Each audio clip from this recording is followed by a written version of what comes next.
미국 주식 투자도 역시 키움증권. 40달러 받고 미국 주식 키움증권에서 시작하세요. 원금 손실에 유의하세요. 네, 안녕하십니까. 김동환 PD입니다. 오늘은 여러분들과 함께 이 스퀘어의 캐시 앱이 얼마나 많은 잠재력을 가지고 있는지, 그리고 평균 목표 주가가 어떻게 375달러가 되는지 아크인베스트에서 내놓은 자료를 보고 여러분들과 함께 공유할 수 있는 시간 가질 수 있도록 하겠습니다. 추가적인 자료들을 몇 가지 더 넣었으니까요. 이해에 도움 되셨으면 좋겠습니다. 네, 먼저 이 스퀘어의 비즈니스 모델은 총 두 가지가 있죠. 이 셀러와 캐시 앱, 이 두 가지가 있습니다. 셀러는 여러분들이 아시는 것처럼 기본적으로 판매자들이 이 포스 기기를 통해서 사업을 영위할 수 있도록 도와주는 그런 앱들이고요.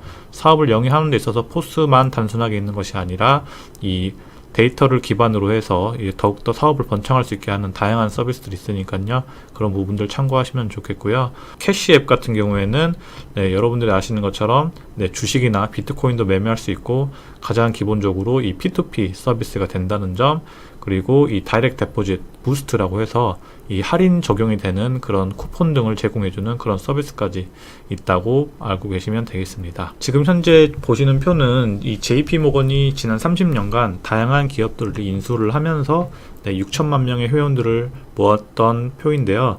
그에 반해서 캐시앱은 단 7년 만에 6천만 회원을 모집을 했다라고 보시면 되겠습니다. 이 컨텐츠에서는 아래와 같이 아크인베스트가 생각하는 스퀘어의 평균 목표 주가 375달러에 대한 이야기를 가지고 있고요. 그 375달러가 어떻게 나올 수 있는지에 대해서는 7가지 핵심 가정들이 있습니다. 이 가정들을 기반으로 해서 375달러의 목표 주가를 상정을 했고요. 어떠한 추가적인 성장 기회를 가지고 있는지에 대해서도 확인을 하실 수가 있으니까요. 이 부분도 즐겁게 들어주셨으면 좋겠습니다. 네, 먼저 이 아크인베스트는 스퀘어의 캐시 앱이 이 글로벌 소비자 금융 서비스를 제공을 하는 데 있어서 세계를 리드할 것이다 라는 그런 비전을 가지고 있는데요. 캐시 앱이 현재 기존 은행 수준에서의 미국 사용자 기반의 20%를 수익할 수 있고, 셀러 비즈니스가 완만하게 성장을 한다고 하면 스퀘어는 향후 5년 동안 연간 이자율로 19%를 성장해서 현재 150달러의 수준에 있는 주가가 2025년에 주당 375달러 이상으로 상승할 수 있다라고 그렇게 가정을 하고 있습니다. 그러면 어떤 가정들이 있는지 보시죠. 총 7가지의 가정이 있는데요. 지금 이 375달러의 목표 주가는 첫 번째, 스퀘어의 미국 내 기회에만 초점을 맞추고 있습니다. 두 번째, 이 셀러 비즈니스가 2025년까지 연 19%의 비율로 거래 기반 매출을 늘리면서 계속 확장한다라는 조건이고요. 세 번째, 2025년에 캐시 앱이 2019년 평균 JP모건, 뱅크 오브 아메리카, 웰스파고 등에서 발생한 디지털 유저당 수익으로 추정되는 월간 활성 사용자인 7,500만 명 중 20%를 수익화할 수 있어야 한다는 그런 전제가 있고요. 네 번째, 2025년에 캐시앱은 7,500만 월간 활성 사용자 중에 또 다른 20%를 그 절반으로 수익화할 수 있다라는 그런 전제입니다. 다섯 번째, 이 캐시앱 월간 활성 사용자의 나머지 60%는 수익을 창출하지 않는다는 조건이고요. 여섯 번째, 소기업 대출 부문인 스퀘어 캐피탈이 총 결제량이 2019년 2%에서 2025년 4%로 늘릴 수 있다는 전제 조건이고요. 마지막으로 이런 다른 셀러 서비스도 2025년까지 가정 이와 같은 비율인 연평균 19%로 성장을 할 수 있어야 한다라는 점입니다. 차근차근 보시죠. 지금 캐시 앱이 정말로 잠재적인 그런 은행이 될 수 있는지에 대한 부분인데요. 캐시 앱은 지금 서비스가 계속해서 진화를 하고 있죠. 기본적으로 P2P에서 시작을 해서 지금 계좌 입금, 직불카드, ATM 액세스, 주식 및 비트코인 매매, 리워드 프로그램, 미국에서 영국으로의 무료 이체, 그리고 스퀘어 판매자와의 통합 같은 사용자 뱅킹 서비스도 제공을 하면서 계속해서 성장을 하고 있습니다. 그에 더해서 개인대출, 신용카드, 모기지 및 보험을 포함할 예정이라서 이러한 부분까지 결합이 된다고 하면 오늘날의 전통은행과 굉장히 유사한 다양한 서비스를 제공할 수 있을 것으로 예상을 하고 있습니다. 궁극적으로 지금 캐시앱은 기존 은행보다 훨씬 저렴한 비용으로 더 나은 개인화된 사용자 경험을 제공할 것으로 지금 예상을 하고 있고요. 또한 이 스퀘어의 판매자 생태계를 통합한 이 포괄적인 디지털 월렛으로서 지금 캐시앱은 오프라인 및 온라인 상거래를 통합할 수 있는 그런 차별화를 가질 수 있다라고 또 언급을 하고 있습니다. 네, 지금 캐시앱이 사실 이미 주요 지출 허브 역할을 하는 것을 목표로 하고 있는데 소비자가 상품 및 서비스에 대한 그런 부스트라고 하죠. 이런 할인 쿠폰을 주는 할인 서비스와 낮은 대출 금리로 가입하도록 계속해서 장려를 하고 있습니다. 이 스퀘어는 셀러를 기반으로 신규 캐시앱 가입자의 취득 채널로 활용하면서 인센티브를 제공을 하는데 어떻게 하냐고요?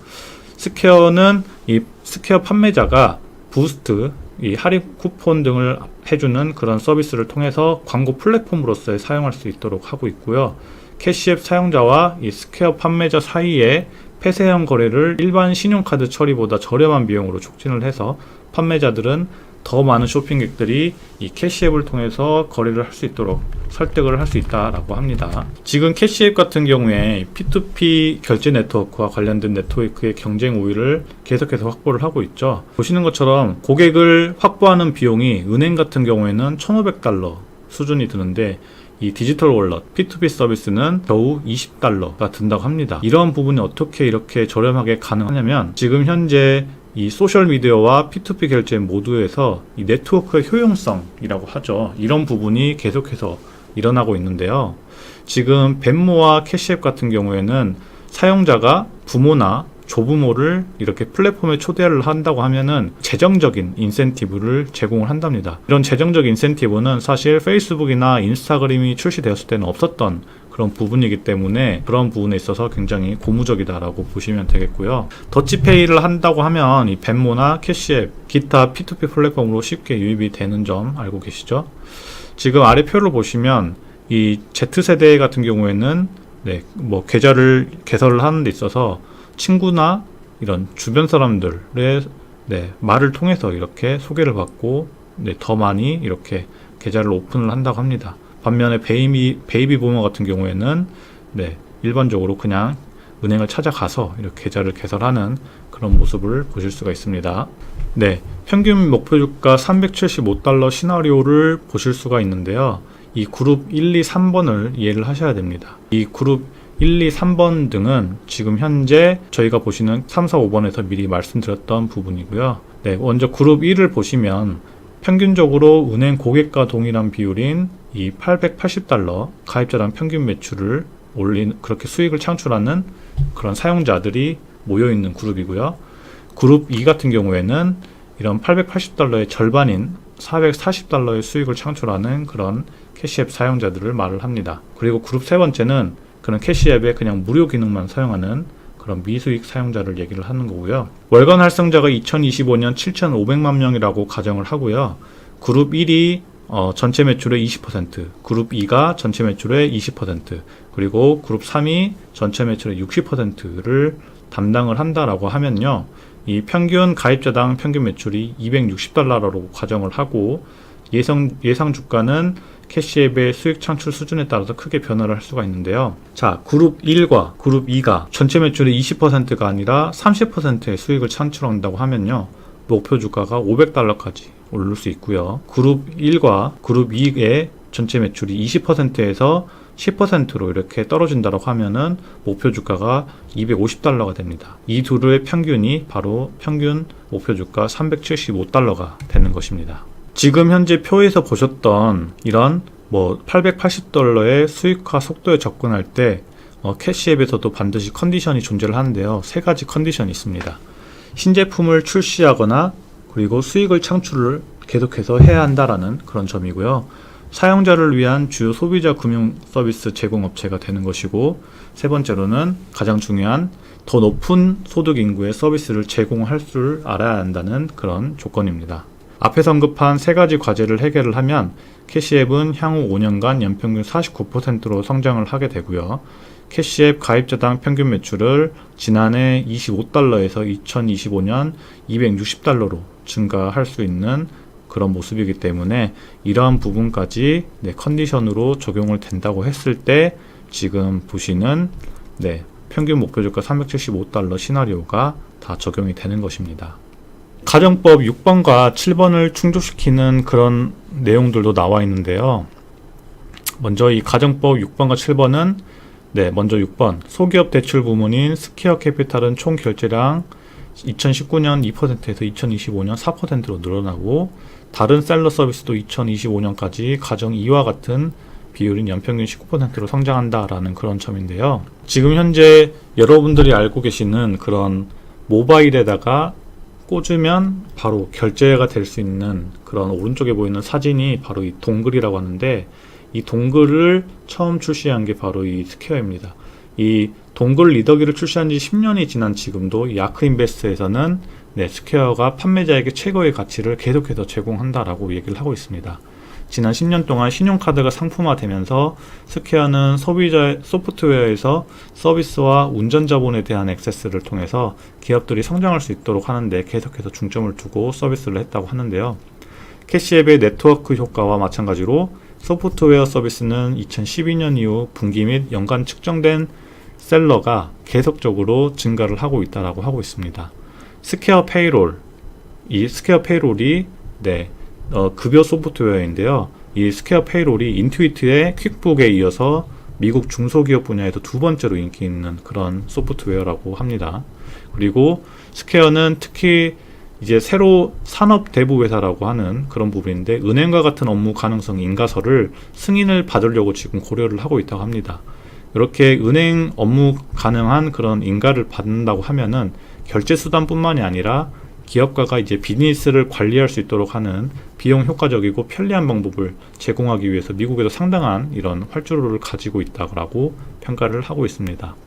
결과적으로 스퀘어가 미국 범용카드 구매량 침투율을 2019년 2.7%에서 5.5%로 2배로 늘려서 향후 5년 동안 거래 기반 매출을 19%로 증가시킬 수 있을 것으로 전망이 되고요. 마찬가지로 스퀘어 캐피탈의 총 결제량의 2%에서 4%로 2배가 증가할 수 있다고 전망되고 있습니다. 지금 이렇게 평균 목표 주가를 375달러로 상정을 했는데요. 보시는 4가지의 추가 성장 기회들을 살펴보시면 더욱더 앞으로 스퀘어가 어느 방향으로 나가서 성장을 할 수 있을지 확인을 할 수가 있는데요. 첫 번째는 스퀘어는 소비자와 기업 모두에게 실시간 프론트엔드 액세스를 제공하는 세계 유일의 회사 중 하나인데요. 스퀘어의 하드웨어 및 소프트웨어는 포스기기에서 기업과 캐시앱의 P2P 네트워크를 통해 소비자와 다이렉트로 소통을 할 수 있는 기능이 있죠. 그런데 대조적으로 비자 같은 경우에는 신용카드는 수백만 명의 소비자와 판매자에게 영향을 미치지만 기업과 이 소비자 간의 소통은 전혀 할 수 없는 그런 구조입니다. 스퀘어는 이런 판매자와 캐시앱 사용자 간의 직접 거래를 촉진해서 대부분의 제3자 없이 단위 경제성을 최적화하는데 그런 가능성을 가지고 있다라고 보시면 되겠습니다. 지금 예를 들어서 생태계 융합 시나리오가 이렇게 있는데요. 예를 들어 셀러가 $50를 지불을 수락을 하면 스퀘어는 2.95%의 수수료를 청구를 하지만 순수수료는 구매 가치의 1%만 유지를 합니다. 중개자 없이 이렇게 판매자와 캐시앱 사용자 간에 직접 지불을 촉진을 한다고 하면 스퀘어는 가격을 변경하지 않고 순수 수수료율을 거의 3배로 낮추거나 가격을 낮추고 대부분의 경쟁자보다 경쟁력을 강화할 수 있습니다. 지금 생태계 융합 시나리오 진행 시에 가능한 인센티브 2개가 있는데요. 판매자가 이 캐시앱 거래수를 최대화하고 다른 카드 거래수를 최소화하여서 이 캐시앱의 판매 대리인이 되는 인센티브를 획득을 하고요. 그리고 스퀘어는 또한 광고 플랫폼에 액세스할 수 있는 캐시앱 판매 에이전트가 되고 부스트를 통해서 매일 할인되는 수백만 명의 소비자에게 인센티브를 제공 가능합니다. 그래서 어느 시점에서 지금 스퀘어는 스퀘어 온라인 스토어와 캐시앱을 통하여서 이 캐시앱 사용자가 쇼피파이의 숍 어플처럼 이 스퀘어의 판매자가 제품을 검색하고 구매할 수 있도록 할 수 있는 그런 개발을 할 수 있다라고 합니다. 이러한 개발이 성공적으로 이루어진다라고 하면 스퀘어는 부스터에서 제품을 광고하거나 아마존의 스폰서 브랜드와 유사한 그런 검색 결과에 대해 판매자에게 청구를 가능하고요. 그리고 궁극적으로 캐시앱이 전자상거래 플랫폼을 가능하게 하고 많은 새로운 수익원으로부터 혜택을 받을 수 있다고 믿습니다. 두 번째 성장 기회는 인터내셔널인데요. 이런 국제적인 성장 잠재력을 가지고 있다고 합니다. 역사적으로 스퀘어는 독점적 기술이나 긴밀한 파트너십 구축, 그리고 시장을 이해하는데 굉장히 많은 시간을 할애하는 그런 기업인데요. 지금 현재 유럽 시장 성장에 기대고 발판을 마련하고 있습니다. 2020년 7월에 이탈리아어를 사용하는 커스터머 서포트 포지션을 고용을 하기 시작을 했고요. 2020년 9월에는 유러피언 오퍼레이션 매니저를 모집하기 시작을 했습니다. 지금 유럽에서 정식 출시하기 전에 올해 초 인수한 이 P2P 결제 스타트업 벌스를 활용해서 지금 유럽 시장에 대한 이해력을 높이고 있고요. 스퀘어는 캐나다, 일본, 영국, 호주 등의 기존의 국제시장에서 여전히 큰 기회를 가지고 있는데요. 예를 들어서 호주의 경우에 지금 대형은행들이 농촌 지역을 떠나서 있는데 이 스퀘어가 소규모 기관들과 파트너십을 맺고 남겨진 이런 농촌 지역의 공백을 메울 수 있는 그런 기회들을 계속해서 찾을 수 있다고 합니다. 네, 세 번째는 블록체인인데요. 2017년부터 이 캐시앱 사용자들이 비트코인 매매가 가능했죠. 아크인베스트는 이 스퀘어가 탈중앙화된 네트워크와 가상화폐인 비트코인을 사용해서 아프리카 진출을 전망할 수 있다고 합니다. 캐시앱은 이 비트코인을 사용해서 아프리카와 다른 개발도상국에 지금 분열되어 있고 비효율적인 금융 인프라를 극복할 수 있지만 여전히 이런 여러 가지 규제에 직면할 수 있다라고 얘기를 하고 있고요. 지금 비트코인을 얘기할 때 이 라이트닝 네트워크에 대해서 반드시 얘기를 해야 되는데 제가 이 라이트닝 네트워크적인 부분은 잘 모르기 때문에 여러분들이 한번 읽어보시고 이해를 하실 수 있는 분들은 나중에 저에게 또 알려주시면 감사하겠습니다. 네, 마지막으로 지금 추가적인 교차 판매인데요. 교차 판매라는 것은 이 한 명의 고객에게 다양한 제품을 반복적으로 이렇게 판매할 수 있는 그런 가능성에 대해서 얘기를 하는 겁니다. 캐시앱은 기존 은행보다 효율적인 교차 판매로 베이스 케이스보다 훨씬 높은 지금 가입자당 평균 매출을 달성 가능하다라고 하고 있는데요. 기존 은행들이 창출하는 연평균 $880의 그런 가입자당 평균 매출을 캐시앱의 벤치마크로 활용한다고 하면 은행의 교차 판매 능력을 과대평가하는 것이고 캐시앱을 과소평가하게 된다라고 합니다. 지금 금융서비스의 소비자의 55%가 2개 이상의 금융서비스 제공업체를 사용하고 이렇게 매우 세분화하고 있는데요. 고객들은 금융기관들 간의 관계를 다각화했기 때문에 위에서 논의한 그런 은행의 가입자당 평균 매출인 $880는 소비자 금융서비스의 잠재적 가치 창출의 일부분에 지나지 않는다라고 보시면 되겠습니다. 투자를 위한 찰스 슈왑이나 로빈후드, 개인 대출을 위한 랜딩클럽, 모기지 대출을 위한 로켓 모기지와 같은 비은행 이렇게 서비스 제공자들이 계속해서 급증을 하고 있죠. 이는 소비자들이 위험을 분산시키거나 은행들이 둘 이상의 상품이나 서비스의 사용자들을 설득할 수 없기 때문에 그런데요. 소비자가 새로운 제품이나 서비스를 결정할 때 가장 많이 인용하는 이유는 이 수수료 그리고 단순성인데요. 아크인베스트는 캐시앱은 효율적이고 효과적인 교차 판매로 이어지는 개인적 관계를 구축할 수 있는 그런 가능성이 있다라고 얘기를 하고 있고 사용자에게 금융서비스 업계에서 가장 비용 효율적이고 능률적인 상품과 서비스를 제공하고 있다라고 얘기를 하고 있습니다.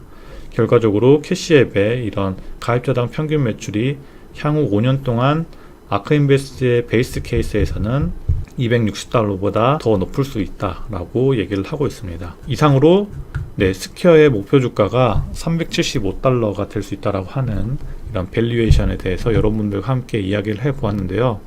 저도 준비를 하면서 꽤 어려운 부분들도 많이 있었는데 제가 보여드린 자료 그리고 본문도 다시 한번 읽어보시면서 스퀘어의 그리고 스퀘어의 미래에 대해서 더욱더 공부해보는 시간 가지셨으면 좋겠습니다. 감사합니다.